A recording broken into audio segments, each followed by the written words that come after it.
Y bueno, se van Sheinbaum, se va Ebrard, se va Monreal. ¿Y cómo dejan su labor? Porque tienen que renunciar antes del día 16. Tienen que dejar. ¿Y a quién va a dejar Claudia al frente del gobierno de la Ciudad de México? Porque si renuncia el viernes, en este momento ella ya debe estar tomando las medidas correspondientes para dejar a alguien en el puesto.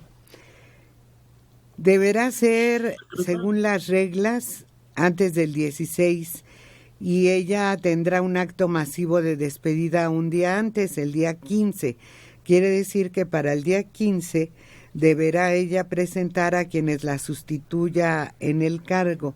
A ver, se supone que renuncian al cargo este viernes, todos los aspirantes a la presidencia. Si no quedan Augusto o alguno de ellos, ¿que podrán regresar al puesto o se van a quedar sin chamba hasta que termine el sexenio? Es que una cosa es renunciar y otra cosa es pedir licencia. Y ambas son opciones que tiene el partido. Ahora, si se habla de renunciar, no regresas. Si pides licencia, dejas un encargado de despacho.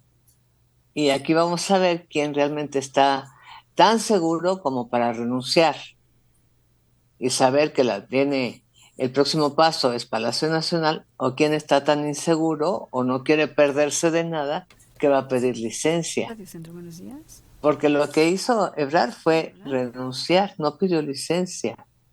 Pero ahí creo que en el caso de las secretarías de Estado, ahí no hay licencia. O sea, puedes tomarte 3 días porque te dio una gripa, pero no puedes pedir licencia. En cambio, los cargos de elección popular, ahí sí se puede pedir licencia. Por ejemplo, Monreal sí puede pedir licencia. Sí, claro. Monreal y Claudia, pues desde luego ante el Congreso de la Ciudad de México, pues, pide licencia. Yo creo que se va, no sé si se va curada de espanto y va a pedir licencia nada más. Pues todavía no se sabe a quién le va a dejar. Pudiera ser Martí Batres o Lucelena González, que es la secretaria de Administración y Finanzas. Pero, ¿qué deja pendiente a Dan Augusto en la Secretaría de Gobernación? Yo creo que los pendientes en la Secretaría de Gobernación son muchos, sobre todo en lo que se refiere a derechos humanos, a migración. Todos esos pendientes los va a dejar para quien quede encargado de la política interna, ya que también abandonará su responsabilidad durante esta semana. Pero realmente a él, como secretario de Gobernación, no lo vimos actuar como tal. Parece ser que desde que tomó la secretaría se dedicó a hacer campaña, a atender asuntos que le recomendaba la Presidencia de la República, pero nunca lo vimos actuar realmente como secretario de Gobernación. Pues no, porque no asumió lo que sería la dignidad del puesto, es decir, las responsabilidades que tiene como el consejero número 1 del presidente. El que vigila que el presidente se ajuste a las leyes, a las normas, cumpla sus compromisos, como lo planteó magníficamente Reyes Heroles, ¿no? Pero el problema era el anti-Reyes Heroles. Exacto, pero el problema con Andrés Manuel es que no acepta consejos. Entonces, un hombre que lleva en la gobernación es más bien una especie de simulacro, porque podía servir y podía ejercer todos aquellos cargos que el presidente de la República evidentemente le encargaba, y no al contrario, para que desde la Secretaría de Gobernación le indicarán al presidente los fallos, errores o posibilidades que tendría que resolver. Un ejemplo, los derechos humanos. Por fortuna, cada vez hay más derechos humanos otorgados a todos los ciudadanos. La desgracia es que en este momento hay más ataques contra los derechos humanos, y no hablo de los que se ejercen desde afuera, es decir, desde el sentido civil, sino dentro de el ejército, la policía, la guardia y un sinfín de cuestiones que son quienes agreden esos derechos humanos que por naturaleza los ciudadanos tenemos. Y el secretario de Gobernación, Adán Augusto, nunca hizo frente a ninguna de estas posibilidades. Y en relación a lo de Claudia Sheinbaum, la doctora Claudia Sheinbaum, pues el gran problema es el metro, como lo sabemos día con día, para no insistir en otros, ¿no? Entonces, han sido ejercicios políticos fallidos los que están dejando en este momento cada uno de ellos. Y podríamos continuar en los otros casos, ¿no? Pero solo señalo esos dos para puntualizar qué es lo que está dejando todo este grupo de dirigentes que la 4T le ha otorgado al país. Sí. Pues son muchos los que pueden protestar de que se detuvieron todas esas acciones en la Secretaría de Gobernación, las personas desaparecidas, la falta de respuesta a las madres buscadoras, los periodistas bajo el asedio de grupos criminales, los problemas de la Iglesia Católica en relación con Gobernación, que nunca se dio solución al asesinato de los padres jesuitas, la negociación con los productores. Sí, Alejandro, dime. Sí, no, como dices, Adelita, todo eso no lo iba a poder resolver Adán Augusto ni ningún otro secretario de Gobernación, pero básicamente la Secretaría de Gobernación tendría que haber estado tras todos esos temas. El secretario de Gobernación, si revisamos la historia, era el individuo encargado, digamos, de ser el que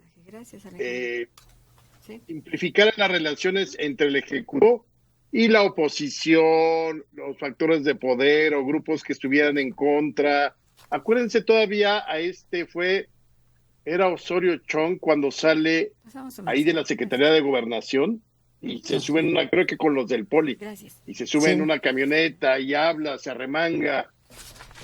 Mucha gente lo criticó porque decía, pues ese es puro show. No importa, pero el secretario de Gobernación tenía que ser parte de un gobierno que se supone que es incluyente y es un gobierno de todos. Aquí se convirtió, Adán Augusto es el gatillero del presidente. Arremetió contra todas las instituciones habidas y por haber, contra todos los críticos, contra la Suprema Corte de Justicia. Exactamente hizo lo que no tendría que haber hecho o lo que nunca antes había hecho ningún secretario de Gobernación. Aún duros como Fernando Gutiérrez Barrios, sabían que la labor en la Secretaría de Gobernación, incluso Bartlett, era exactamente tratar de que las cosas dentro de casa estuvieran en calma o en la mayor calma posible. Y yo creo que el asunto que peor deja en peores condiciones es el de los fallecidos en Ciudad Juárez, que el director correspondiente al que le correspondía la responsabilidad de la seguridad de esos migrantes, tranquilamente está esperando que se le juzgue, pero no ha habido una acción directa sobre ninguno de ellos. Garduño anda tranquilamente enfrentando su juicio en libertad y no ha habido una respuesta ni para el gobierno venezolano ni para los otros gobiernos que perdieron algún ciudadano en ese terrible caso del incendio. Y ese es otro asunto que deja pendiente Adán Augusto, y desde luego toda la política migratoria a la cual no le puso atención, pero ni un minuto de su mandato. Y desde luego Ebrard en la Secretaría de Relaciones Exteriores, como Ebrard era el que hacía todo durante la pandemia, el que conseguía medicinas, el que las recibía, todo eso, pues también tiene algunos pendientes, como la expulsión del embajador de México en Perú y otros asuntos en la Alianza del Pacífico que está en disputa con Perú también, y esos serán algunos de los pendientes que dejan la Secretaría a su cargo. Y no hablemos de Monreal, que Monreal dejó una agenda como para los próximos 2 años, atendiéndola a diario. Pero si no la atienden, pues será para los próximos 3 años, porque quedaron una serie de asuntos pendientes. ¿Algo más? Pero ahí se diluye porque pues, él era coordinador, pero no era todos los senadores. Entonces, no, digamos, sí hay una responsabilidad de él, pero no es tan directa como la que se le puede señalar a Claudia Sheinbaum o a Adán Augusto o a Marcelo Ebrard. Yo creo que en ese tipo de cargos el que mejor sale librado es Marcelo, porque realmente, como decías, fue el mil usos. Sí, a él le encargaban todo. Y creo que lo resolvió medianamente, cuando menos medianamente bien. O sea, no se mantuvo sin conflicto, a pesar de que el presidente siempre muy enardecido contra todo lo que no le gustaba en el mundo. Pues, él sí asumió lo que tenía que asumir con respecto al presidente, pero en general creo que hizo un buen papel en la Secretaría de Relaciones. Pues veremos quiénes quedan al frente de esas dependencias y cómo logran sacar las cosas, por lo menos las más urgentes. Carmen Flores, imagínense a Alejandro de presidente, Agustín de secretario de gobierno, Mario de seguridad, Dora jefa de gobierno, Adela del INE y Manelik de salud. Ay, no, yo en el INE me regalo. ¿Por qué? ¿A qué viene eso? ¿Cuándo hemos manifestado el menor interés en asumir ese tipo de tareas? No estamos ni calificados, me parece, para llevar a cabo esas tareas. Claro, tampoco los que están ejerciendo están calificados y lo ponen de manifiesto todos los días. Pero nosotros, nuestra misión es dar a conocer a ustedes, oyentes, las cosas en que aciertan y las cosas en que fallan las personas que reciben un buen sueldo por resolver esos problemas. Rommel Andrade, Sheinbaum va a dejar al porro de Martí Batres, que ya desde hace tiempo no hace nada. Pero fíjate, porro, pero es de los más moderados. Sí. En la forma en que están surgiendo ahora otros, este es bastante moderado, tiene criterio propio, no es elogiador, y eso es bueno. Entonces no está tan mal. Yo creo que ha evolucionado, ha madurado como político desde que empezó como, pues efectivamente, como alborotador joven, ¿no? Pero ya no lo es.